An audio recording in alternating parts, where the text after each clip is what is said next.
So let me start by congratulating Nicola and the whole Concurrences team on your 20th anniversary. It's really a very significant achievement. And I remember when you first started up, and you have really become, over the last 20 years, an absolutely essential part of our global competition ecosystem. So well done. And I've been asked to talk about changes which I've seen in merger control over the 20 years since Concurrences founded. Well, I'm going to actually cheat a little bit and go back even further in time to when my career began in Brussels in 1993, so 31 years ago now. And at that time, the EU merger regulation was really quite a new piece of legislation, and the process of making notifications was actually quite straightforward compared to today, even for cases that had some substantive issues. And I remember as a young associate in the mid to late 1990s, where I did everything fairly standard cases, and I was a one-man band, and we didn't even need to staff the matter with a team of several people to get a notification prepared and filed.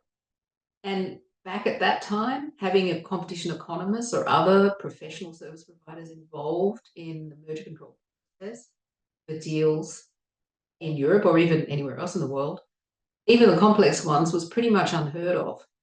And I would say it wasn't really until the early 2000s, after the European Commission suffered a serious succession down in the court in Luxembourg in the merger space, that the European Commission introduced the chief economist team. And at that point, I remember practicing law and often then thinking about, did we need to involve competition economists when we began a new merger case? And as the years have gone by, what we've seen is that now very complex cases really involve many more experts than just lawyers and competition economists.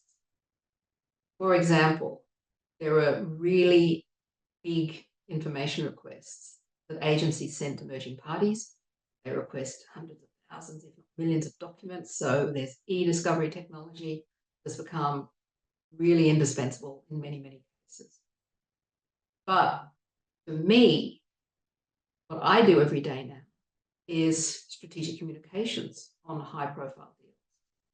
And that's become an essential element in the deal arsenal for that small number of really high-profile deals. After many years practicing as a merger control lawyer, that's how I'm now helping clients on deals. And really, communication on deals is a multifaceted discipline.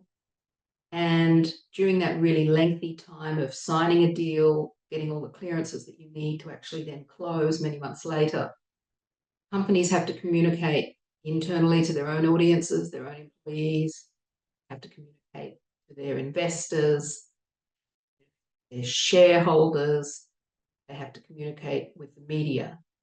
And so what really needs to happen now in really complex mergers, where you have multiple filings, multiple jurisdictions, perhaps not even just merger control filings, but also subsidy regulation filings in Europe, foreign investment clearances are required as well. You need everyone to be really joined up and working as a close-knit team. That means your internal and your external competition lawyers. That means your government affairs function within the companies, investor relations function, your media relations function, economists, and external communications consultants. And everybody has to be seen from the same hymn sheet. And all of you are working for that goal of giving the deal the best chance of closing.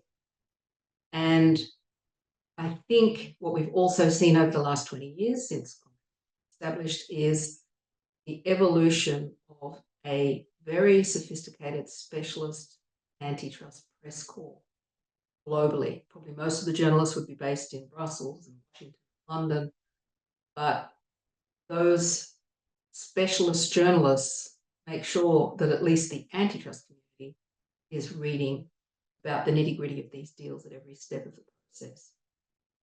Mainstream media publications as well now have special dedicated antitrust reporters And we have services such as MLEX, Capital Forum, PAR, Politico, Global Competition Review, and others who are nothing but competition reporting. And they all are part of an ecosystem which is linked up with all the players that are trying to get the deal through or review the deal or perhaps even block the deal. They're all part of that same ecosystem. So I think that getting everything right and a lot of planning up front is going to give a deal the best chance possible, because the whole atmosphere of that ecosystem, which is so heavily driven by what people are reading about the deal, whether it's mainstream media writing about it, specialist antitrust press writing about it, or maybe a special industry press writing about it, depending on the industry concerned by the deal, it has an impact and you have to get it right. And when you have targets that are listed, if that reporting is not right during the process, you can see very significant share price falls, which are not good for the deal. And really can be avoided if there is really open communication between the merging parties and the community of journalists that is going to write about the deal. It's really important that even if you can't tell the press a lot of detail about the substantive issues that regulators reviewing, that you help them understand the process, you help them understand that when certain things happen, it's part of the process, and that right until the end, when the final decision is issued by the regulator, the deal can still be cleared. I've seen examples over the years where the fact that a statement of objections has arrived in a phase 2, or the fact that no remedies are offered in phase 2 when most people thought probably remedies would be offered, has led to major share price fluctuations, which didn't need to happen if the journalists concerned had understood the process better. So I guess the main takeaway for me about how merger controls the last 20 or 30 years is that the environment is much more complex. The deals are much more complex.